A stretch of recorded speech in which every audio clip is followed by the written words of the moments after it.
Good morning children. आज मैं आप लोगों को कक्षा 7वीं भाषा भारती की हिंदी विशिष्ट पढ़ाऊंगी। क्लियर? सबको समझ में आया?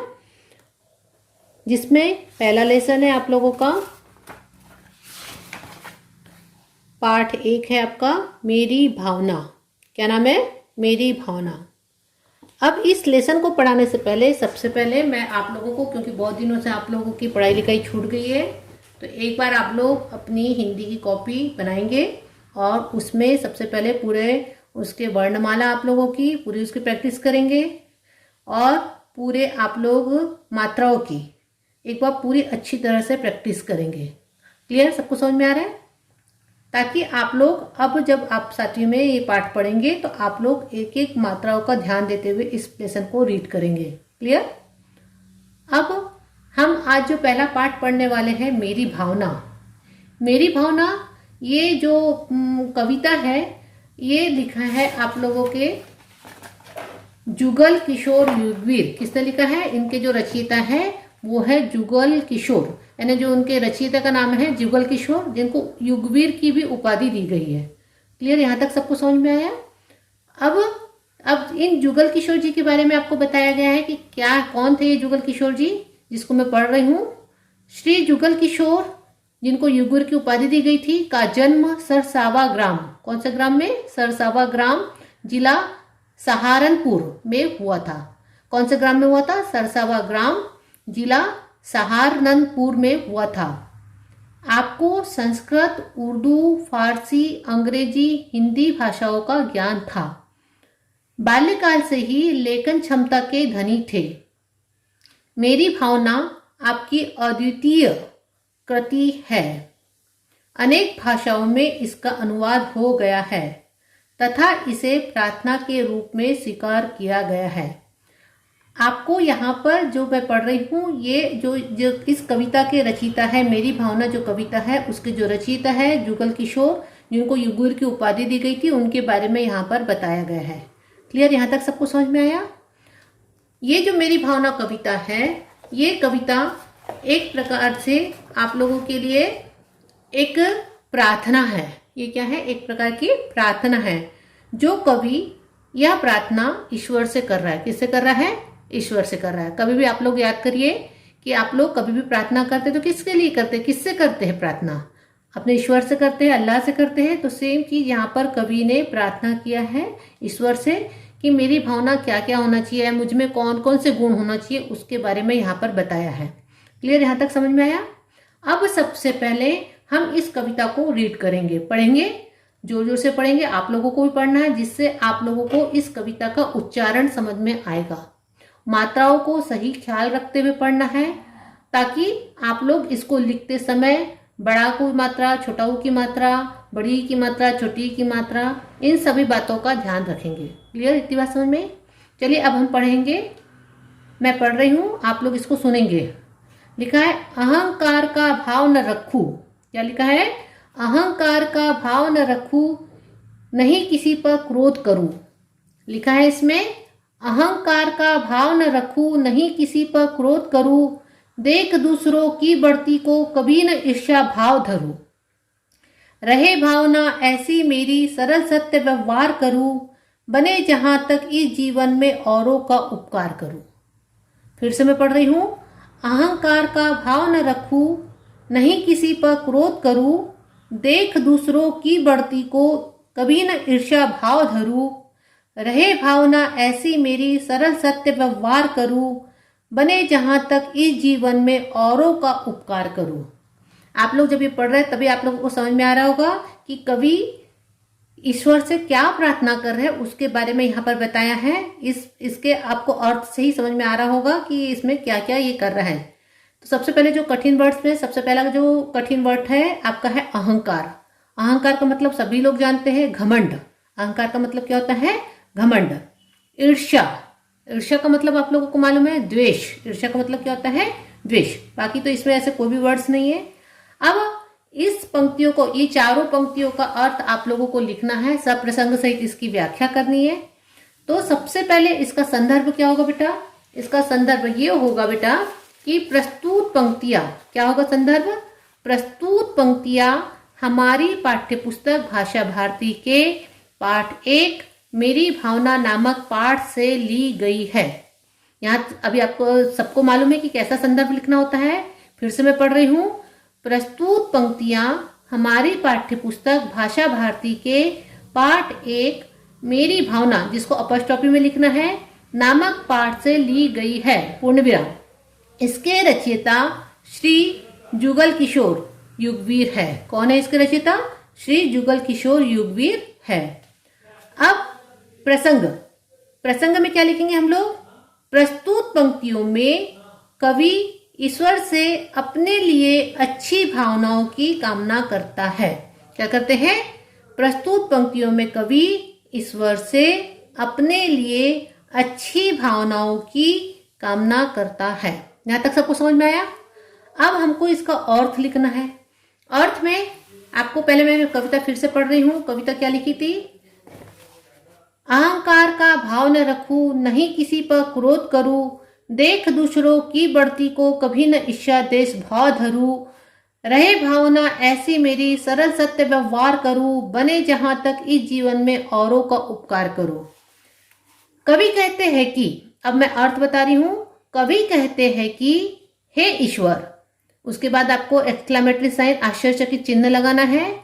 कवि कहते हैं कि हे ईश्वर, कभी भी घमंड का भाव मेरे मन में न आए, अहंकार का भाव न रखूं, कभी भी घमंड का भाव मेरे मन में न आए, और न ही मैं कभी भी किसी पर गुस्सा करूं, नहीं किसी पर क्रोध करूं, और न मैं कभी किसी पर गुस्सा करूं, देख दूसरों की बढ़ती को कभी न ईर्ष्या भाव धरूं, और किसी का विकास को देखकर, किसी के भी विकास को देख करके मुझे प्रसन्नता हो, किसी के भी विकास को देख करके मुझे प्रसन्नता हो, मुझ में जलन के भाव या कुड़न के भाव न आए, मुझ में जलन के भाव या कुड़न के भाव न आए। समझ में आ रही? फिर से पढ़ रही मैं। कवि कहते हैं कि हे ईश्वर, कभी भी घमंड का भाव मेरे मन में न आए, और नहीं मैं कभी भी किसी पर गुस्सा करूं, दूसरों की उन्नति और विकास को देख करके मुझे प्रसन्नता हो, मुझ में जलन न हो। क्लियर? यहां तक सबको समझ में आया बेटा? अब इसकी थर्ड लाइन है, रहे भावना ऐसी मेरी सरल सत्य व्यवहार करूं, बने जहां तक इस जीवन में औरों का उपकार करूं। कवि कहते हैं कि हे प्रभु, मैं चाहता हूं कि मेरी ऐसी भावना हो कि मैं सबके प्रति सरलता और सत्यता का व्यवहार करूं। मैं क्या करूं? सबके प्रति सरलता और सत्यता का व्यवहार करूं, और जहां तक संभव हो सके मैं अपने इस जीवन को परोपकार में लगा सकूं, अर्थात दूसरों की भलाई कर सकूं। ये इसका मीनिंग है, रहे भावना ऐसी मेरी सरल सत्य व्यवहार करूं, बने जहां तक इस जीवन में औरों का उपकार करूं। कवि कहते हैं कि हे प्रभु, मैं चाहता हूं कि मेरी ऐसी भावना हो कि मैं सबके प्रति सरलता और सत्यता का व्यवहार करूं, और जहां तक संभव हो सके मैं अपने इस जीवन को परोपकार में लगा सकूं, अर्थात दूसरों की भलाई कर सकूं। यहाँ तक सबको समझ में आया? तो ये 4 लाइन का आप लोगों को मैंने अर्थ बताई हूँ, इसका संदर्भ बताई हूँ, प्रसंग बताई हूँ, और इसका भावार्थ बताई हूँ। ये सभी बच्चे इसको रीड करेंगे और इसको अपनी एक कॉपी बनाएंगे जिसमें आप लोग इसको लिखेंगे। क्लियर? अब आगे की 4 लाइन हम लोग देखते हैं। मैत्री भाव जगत में मेरा सब जीवों से नित्य रहे, दीन दुखी जीवों पर मेरे उर से करुणा स्रोत बहे, दुर्जन क्रूर कुमार्गतों पर क्षोभ नहीं मुझको आए, साम्य भाव रखूं मैं उन पर, ऐसी परिणति हो जाए, ऐसी परिणति हो जाए। मैत्री भाव, मैत्री मतलब आपको सबको मालूम है दोस्ती का भाव। जगत में मेरा, जगत में मतलब संसार में मेरा, जीवों से नित्य रहे, दीन दुखी जीवों पर मेरे करुणा स्रोत, करुणा स्रोत का मतलब होता है दया की धारा, करुणा स्रोत का मतलब होता है दया की धारा। दुर्जन का मतलब सब जानते हैं दुष्ट, क्रूर का मतलब होता है कठोर, कुमार्गता पर मतलब होता है बुरे रास्ते पर, क्षोभ का मतलब होता है कष्ट, साम्य भाव का मतलब होता है समान भाव, और परिणति का मतलब होता है बदलाव। ये आपके कठिन वर्ड्स थे इसमें, जिसको मैंने बताया है। अब इसका मैं मीनिंग बता रही हूँ। इसका प्रसंग वही होगा कि कवि कहते हैं कि प्रस्तुत पंक्तियों में कवि ईश्वर से अपने लिए अच्छी भावनाओं की कामना करते हैं। इसका प्रसंग वही होगा कि प्रस्तुत पंक्तियों में कवि ईश्वर से अपने लिए अच्छी भावनाओं की कामना करते हैं। अब इसका अर्थ बता रही हूं मैं। मैत्री भाव जगत में मेरा सब जीवों से नित्य रहे, दीन दुखी जीवों पर मेरे उर से करुणा स्रोत है। कवि कहते हैं कि हे ईश्वर, आपके बनाए सभी जीव जंतुओं एवं पेड़ पौधों से मेरा व्यवहार प्रतिदिन मित्रवत हो। मैत्री भाव हो मतलब मित्रवत हो, तथा दुखी व परेशान प्राणी मात्र के प्रति मेरे हृदय में दया की अविरल धारा बहती रहे, अर्थात मैं उनकी सेवा कर सकूं। देखिए यहाँ पर दिया है, मैत्री भाव जगत में मेरा सब जीवों से नित्य रहे, दीन दुखी जीवों पर मेरे उर से करुणा स्रोत है। मतलब कवि कह रहे हैं कि हे ईश्वर, आपके बनाए सभी जीव जंतुओं एवं पेड़ पौधों से मेरा व्यवहार प्रतिदिन मित्रवत रहो, तथा दुखी व परेशान प्राणी मात्र के प्रति मेरे हृदय में दया की अविरल धारा बहती रहे, अर्थात मैं उनकी सेवा कर सकूं। क्लियर, यहां तक समझ में आया। उसके बाद की लाइन है, दुर्जन क्रूर कुमार्गतों पर क्षोभ नहीं मुझको आए, साम्य भाव रखूं मैं उन पर ऐसी परिणति हो जाए। कवि कहते हैं कि हे प्रभु, मेरी सदैव ऐसी भावना रहे कि मुझे दुष्ट कठोर और बुरे आचरण वाले लोगों के बराबर व्यवहार पर दुख न हो। क्या कहा है कि कवि कहते हैं कि हे प्रभु, मेरी सदैव ऐसी भावना रहे कि मुझे दुष्ट, कठोर और बुरे आचरण वाले लोगों के व्यवहार पर दुख न हो। मेरे हृदय में उनके प्रति ऐसा बदलाव हो कि मैं उनके प्रति समानता का भाव रख सकूं। क्या मतलब हुआ इसका? हो दुर्जन कूर मार्गता पर क्षोभ नहीं मुझको आए, साम्य भाव रखूं मैं उन पर ऐसी परिणति हो जाए। हे प्रभु, मेरी सदैव ऐसी भावना रहे कि मुझे दुष्ट, कठोर और बुरे आचरण वाले लोगों के व्यवहार पर दुख न हो। बुरे आचरण व्यवहार वाले लोगों पर दुख न हो। मेरे हृदय में उनके प्रति ऐसा बदलाव हो कि मैं उनके प्रति समानता का भाव रखने लगूं। मतलब यानी मैं कठोर भी, अगर कोई दुष्ट व्यक्ति भी है, चाहे वो कोई दुर्जन व्यक्ति भी है, तो मैं उनके लिए ऐसे अपने मन में कोई भी दुर्विचार न लाऊं, मैं कोई भी उसमें से दुष्ट विचार न लाऊं। मैं उनके लिए भी जैसे सज्जन लोग हैं उसी प्रकार मैं उनसे आचरण कर सकूं। क्लियर, यहाँ तक समझ में आया। अब इसके बाद आप लोगों का अगला आता है बेटा, गुणीजनों को देख हृदय में मेरे प्रेम उमड़ आए, बने जहां तक उनकी सेवा करके यह मन सुख पाए। हो नहीं कृतज्ञ कभी मैं, द्रोह न मेरे उर आए, गुण ग्रहण का भाव रहे नित, दृष्टि न दोषों पर जाए। गुणीजनों मतलब गुण वाले लोगों को देख कर हृदय में मेरे प्रेम उमड़ आए, बने जहां तक उनकी सेवा करके यह मन सुख पाए। हो नहीं कृतज्ञ, कृतज्ञ का मतलब होता है बेटा उपकार न मानने वाला। कृतज्ञ शब्द जो उपकार मानता है उसको कृतज्ञ बोलते हैं, और जो उपकार नहीं मानता उसको बोलते हैं कृतज्ञ। उस शब्द को क्या बोलते हैं? कृतज्ञ। द्रोह मतलब होता है बेटा बैर, उर का मतलब होता है हृदय। गुण ग्रहण का भाव रहे नित, दृष्टि न दोषों पर जाए। अब इसका है प्रसंग है, संदर्भ वही है, प्रसंग है, प्रस्तुत पंक्तियों में कवि ईश्वर से अपने लिए अच्छी भावनाओं का वरदान चाहता है। क्या है इसका प्रसंग? प्रस्तुत पंक्तियों में कवि ईश्वर से अपने लिए अच्छी भावनाओं का व्यवहार, अपनी अच्छी भावनाओं का वरदान चाहता है। अब इसका अर्थ लिखेंगे।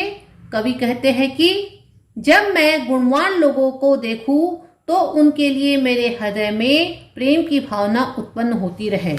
कवि क्या कहते हैं कि जब मैं गुणवान लोगों को देखूं तो उनके लिए मेरे हृदय में प्रेम की भावना उत्पन्न होती रहे। जहां तक संभव हो सके मैं ऐसे लोगों की तन मन धन और कर्म से सेवा कर मन की शांति अर्जित कर सकूं। क्या बोला है? जहां तक संभव हो सके मैं ऐसे लोगों की तन मन धन और कर्म से सेवा कर मन की शांति अर्जित कर सकूं। क्या बोला है? बने जहां तक उनकी सेवा करके यह मन सुख पाए, यानी जहां तक हो सके मैं तन मन धन से उनकी क्या कर सकूं? सेवा कर सकूं।